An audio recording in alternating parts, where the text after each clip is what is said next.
Oprah Winfrey subpoenaed in the Russell Simmons case. Accuser says she has his back.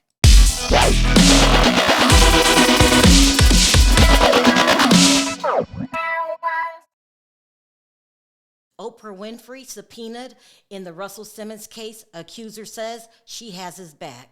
Hi everybody, this is a clip from Friday's video in which we took a deep dive into Oprah Winfrey's role in the Russell Simmons case. Now, it really does look like Oprah Winfrey is having Russell Simmons back on this case here. I mean, what other reason would you refuse to turn over information? Anyway, we did a deep dive into it. Go ahead and take a listen and let me know your thoughts. She's being subpoenaed by a woman. Her name is Drew Dixon, and she used to work for Russell Simmons back in the day. And she said that he art her. Okay, she's a beautiful woman, very, very pretty. And she was a part of a documentary called On the Record, and Oprah Winfrey was all down for it until she talked to Russell Simmons, and then all of a sudden she backed out. Her claim is that Oprah Winfrey has information that will prove her case. So now she's suing Drew is suing Russell Simmons for defamation. And she said that Oprah Winfrey has the paperwork to prove what she's saying. Only problem is they have reached out to Oprah multiple times. Oprah's not returning any phone calls, okay? Now we'll get to that in a minute. I want to go a little bit over Oprah's past, and maybe you guys will understand this lawsuit and why it's so important. Is what happened in the case of her, she calls them her children, her all-girls schools back in Africa. Now, I don't know if you guys remember, in 2007, Oprah opened this school for all girls. It was a way for women in Africa to get an education. It was high school. They slept on the premise, and she was all in. She was like, she even called them her daughters. I think she called them her daughters. Take a look at this.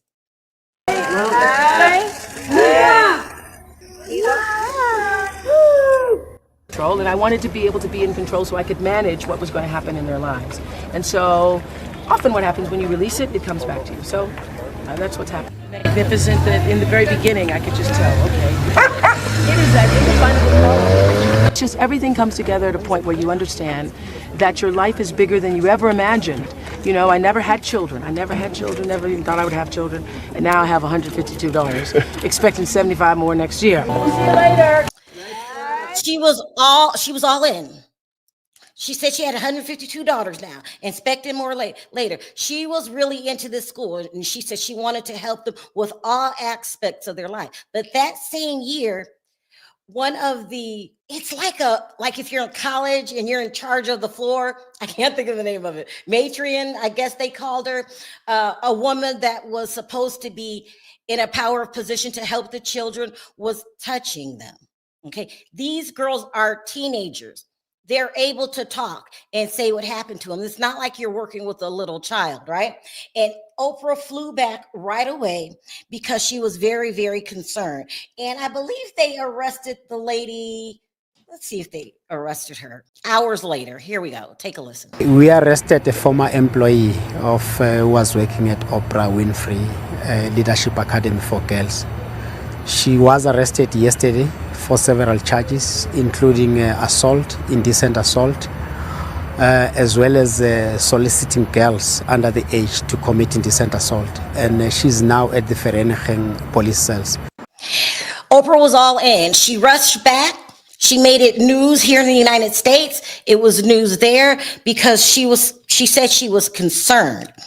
And then they go to trial. Now, this woman has an African name. I just can't pronounce it. I'm so sorry. But I just want you to know what she looks like. This was the lady that was accused of touching girls. I think about 9 to 10 girls. So these girls, they're not little kids. You could say what happened to you.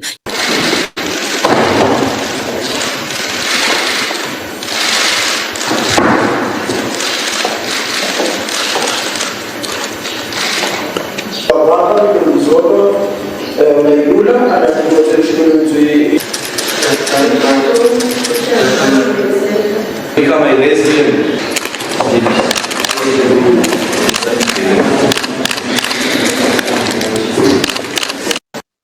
So you see what she looked like.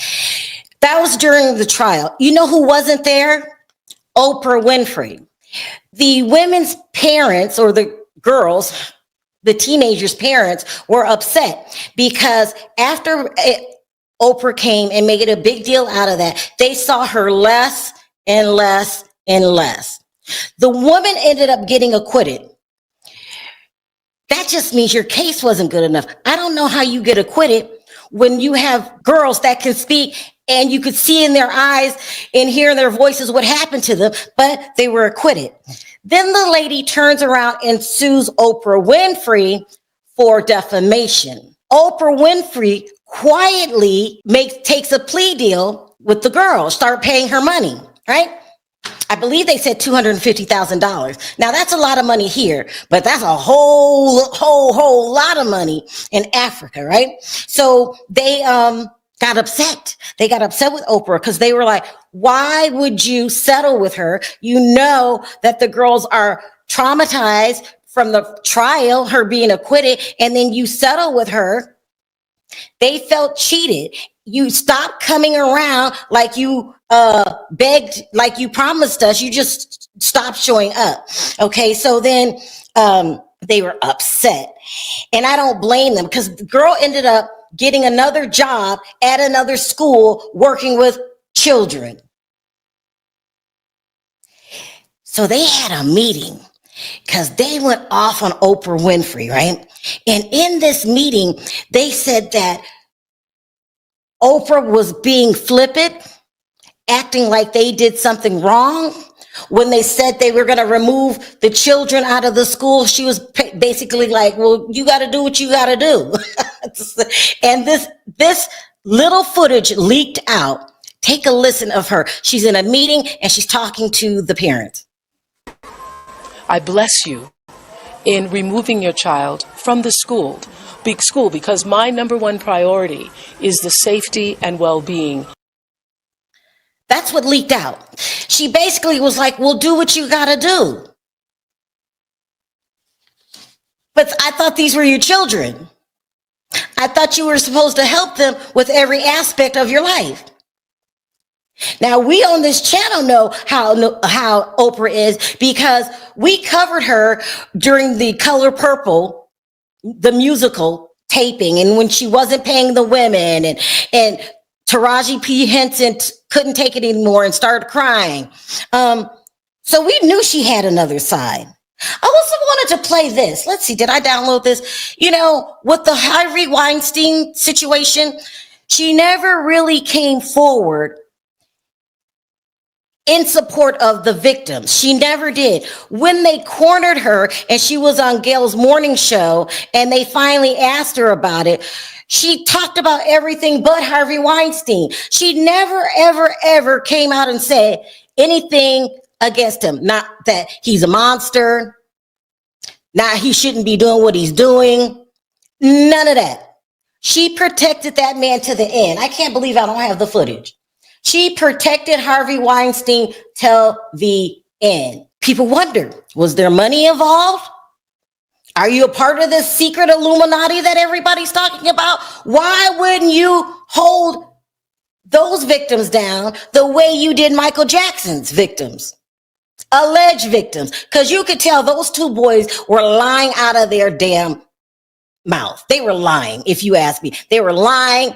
And the whole thing was a shit show. And I believe, in my opinion, Oprah made a fool of herself. Let me see if I can just play a little bit of it, because I want y'all to see. She danced around that subject like nobody had asked her a question. Harvey Weinstein, I know you posted on Facebook already, but you haven't kind of spoken yet publicly about what's going on. I think that this is, I'm always trying to look for the rainbow in the cloud, whatever is the silver lining.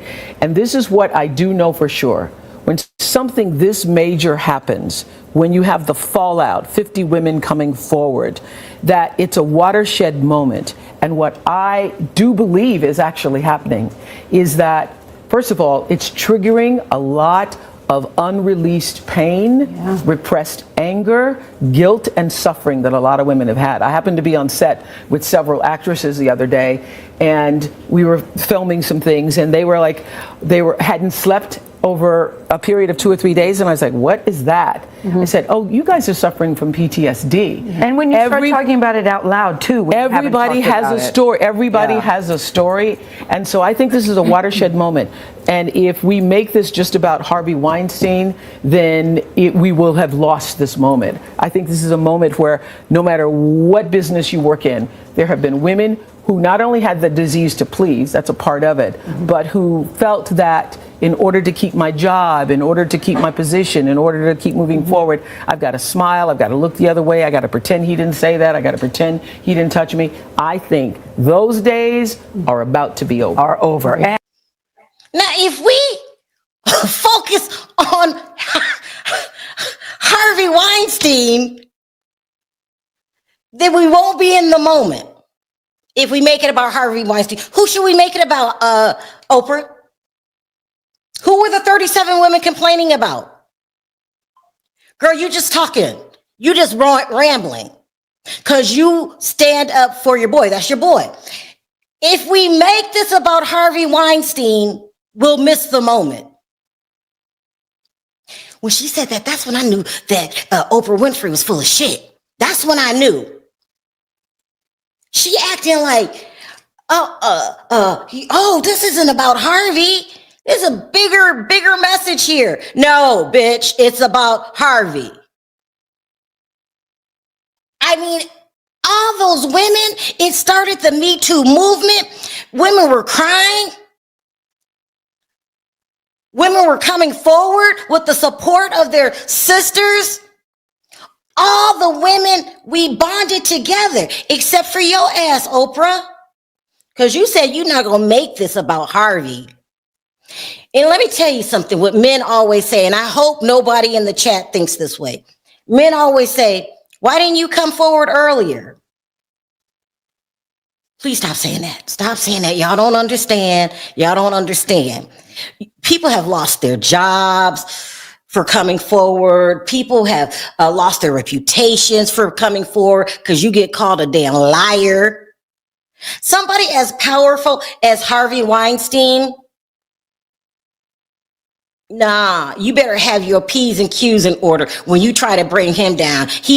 Was not no more. Thank God the Me Too movement worked and those women came together without the help of Oprah Winfrey. That's what they were saying in Africa too. If you would have been there, just come one day of the trial, maybe shit would have been different. But you were busy that day, but you're around for the cameras. I mean, I grew up loving Oprah Winfrey. In the 90s, she was it. Like, oh, we all want to be like Oprah Winfrey. But you know what you do in the dark comes out to light. And as we are in the 2020s and moving forward, it's coming out that Oprah, you're an asshole. That's what it's coming out. When those people told you we're upset, we feel like our girls didn't get justice, and you said, well, you can leave, do what you gotta do. I'm laughing because it's serious. I could not believe. I'm glad that tape leaked. It's a full tape. I can't find it anywhere on the internet. The only way I found that tape is because I did a story on Oprah Winfrey a couple years ago. They have scrubbed the internet of that tape of Oprah being Oprah. What can I do? It is what it is. But anyway, so now I hope you get a feel of the kind of person Oprah is. She says she's a victim, and I believe she's a victim. She says she got pregnant by her uncle at the age of 9. That's absolutely devastating.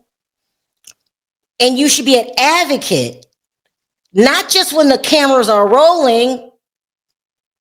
You started that school. You wanted them girls to have a good childhood. You wanted them to have a good education, but you left them hanging. And then you settle with the accuser.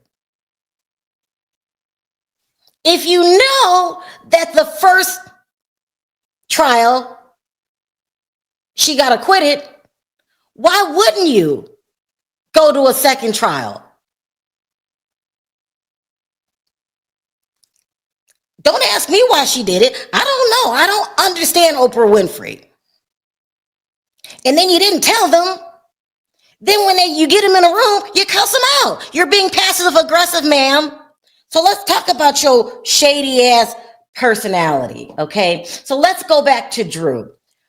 So all the women that participated in this documentary, it's called On the Record. Oprah started out being a part of it until she got the phone call from Russell, and everybody just thinks Russell paid her off.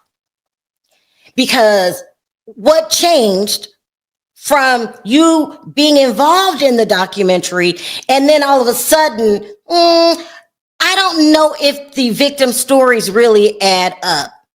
That's what she said during mid-production. You don't know if their stories add up. Didn't you check that before you decided to take these before you decided to make this documentary? You mean to tell me you waited until the middle of production to realize that these women's stories don't add up? Nah, I'm with the women. Oprah, if you ask me, Russell Simmons paid your ass off, which is really, really sad because you were a victim. Now you just turned into a monster. How could you? You know how that feels. When you told your story, you got nothing but support.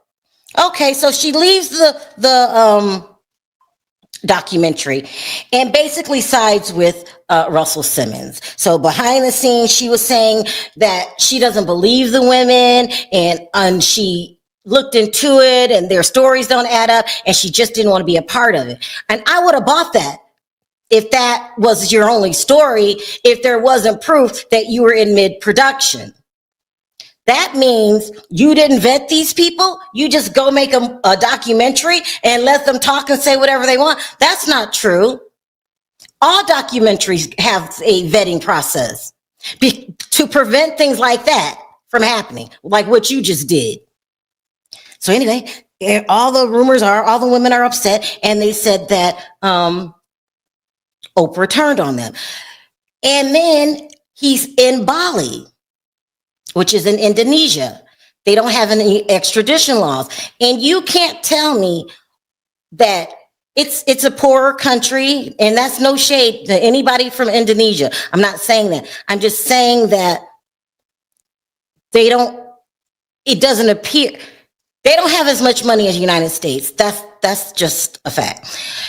I think Russell paid off the government because they don't have extradition laws. But if the United States ask you to bring him back, most likely they're going to bring him back. Also, too, I'm going to play a little clip from Russell, who's saying that he's innocent and blah, blah, blah, blah, blah, but it screams guilt. But at the same time, there was tremendous amount of sexual harassment. You didn't get a lot of sympathy for that. That was considered the price of admission. I didn't tell that many people about what happened with Russell. He just grabbed me. He just grabbed me. And I'm saying no. I was reduced to nothing in that moment. Nothing about anything that makes me who I am mattered. I had asked her, do you want to go to the police? She was like, no one's going to take me seriously. Who's going to believe me? If white women are not believed, what do you think is happening to black women in America when we come forward with stories about sexual violence? I don't have a stitch of violence in me. I would never hurt anybody. You're worried as a black woman that you'll say something that will have consequences that you hadn't anticipated. The New York Times called me and said there were other women, but they won't go on the record unless I go on the record. But I'm terrified of backlash. We need to be able to make sure that a broader group of women are introduced into the public consciousness. This is so emblematic of what happens to women routinely. It's a loss for all of us. It really, really is. I actually watched it. It was very heartbreaking because a lot of women think, Hell, if they don't believe white women, how in the world are they going to believe black women? That's what they think. They might be right. They tried to serve him. They tried to get him in court. He's not coming back. But then they decide, okay, let's put a little pressure on Oprah Winfrey, because when she was believing us, she was gathering evidence. They asked Oprah Winfrey to hand over their evidence a total of 5 times. 5 times they asked her to hand it over. She didn't do it. So they decided to subpoena her. So this is the news for today. Let me pull this up. So they subpoenaed her today. Girl, you gonna turn it over. You gonna turn it over. I don't know why I have to beg our victim herself for evidence to prove what I'm saying. It's disgusting. It's disgusting. You have all the money in the world. You have all the fame in the world. Help a sister out. I want you guys to listen to Russell Simmons. Not true. Why would all these women accuse you? I heard someone else say this, that I was quite frivolous. Look, there's a song by Houdini. I'm a hoe, I'm a hoe. 3 different girls after every show. Culturally, we thought that was the right way. And a number of sexual partners and compromising positions I put myself in is beyond anybody's imagination. You said you had more foursomes than most men have partners. Yeah, and that wasn't really, I think it was cultural and silly and egotistic and sad and from an insecurity that feeds it, and a lot of reasons why we were that way. If you slept with as many people as I slept with, thousands, and we're talking about 6 people. There were like 20, right? I mean, that range from I spoke assault poorly. You mean rape to, that's not, no. Yeah. I spoke poorly to 15 of them. 12 of them. I spoke poorly all the time. I'm a Def Comedy Jam guy. I was crude. So how many compromising situations was I in? And if you call that person and say, can you help me help these other women, then you can get them to tell a story and reimagine a story. And I'm not here to say what they were thinking, but I can simply tell you that I was in so many compromising situations that people can have a recollection from 30 or 40 years ago. And it can be different from my recollection. And it could be one where there was perhaps collaboration. If you had more foursomes than most guys had once, could someone leave and feel hurt? Could someone leave and feel they wish they hadn't? Could someone reimagine a story out of thousands of people? Could someone want notoriety in a market where people thirst for fame? 9 lie detector tests. People don't know that. 9 separate. 7 from the chairman of the Polygraph Association. 1 for each of the serious accusations. 1 for when someone said, for instance, I was violent. One person said that. I've never been violent. Took that. And 1 for I apologized. I never apologized about assaulting anyone. But if 2 people say it, because one said it and me too, and the second person said it, then I took a test for it. All right. So these ladies are coming out in their I'm really proud of Drew. I don't know if Oprah's going to hand over the paperwork or not. I'm proud that she's not giving up the fight and that she's really trying to make him accountable. But I want you guys to remember Drew as a person. So before I sign out, I want you to take a listen of her accomplishments. This is an accomplished woman. She's not loose. She's not a person that you say loves to do foursomes. She contributed a lot to your career, Russell Simmons, and this is how you thank her. I want to humanize her. Take a listen to her accomplishments. I was given to do was to type the credits for Method Man's first album, To Cal. Yes. But I'm also listening to the album just to make sure that it matches what I have in the paper. One of the interludes was, "Shorty, I'm there for you anytime you need me. For real, girl, to me in your world. Believe me. Nothing make a man feel better than a woman. Clean with a crown that be down for whatever." And I'm like, and I was obsessed with it. And I called Russell and tried to get him to give me the opportunity to turn it into a song. Yeah. He was like, "It's on the calendar. Like, we can't hold the album to make another record. Like, there's no reason to believe Method Man even wants it to be a record. Like, this is just your idea. Like, bless. Like, no, we can't do it." I said, "So I have an idea." And so I worked for Clyde. I basically tapped my hip hop network to get songs for his megastars. And Lauren called and said, "I have a song idea for Aretha Franklin." She sang over Rose Rose for me over the phone. That got Aretha her first Grammy nomination in 25 years. Cause the road is in the road. Baby girl, you're still a flower. And Wyclef called me and said, "I have a song idea for Whitney called My Love Is Your Love." My love is your love. And then he also called me one day and said, "I have a song idea for Carlos Santana." And that was Maria Maria. Maria, Maria. And then Montel Jordan, who I'd worked with at Def Jam, called me one day and said, "I have a song idea." And I think it was at the time for Whitney. The A&R department wanted to give it to Faith, and I love me some Faith. But I was like, but Deborah needs to break. So that's how Nobody's Supposed to Be Here happened. You get hit. And then you followed up with her and Arlell.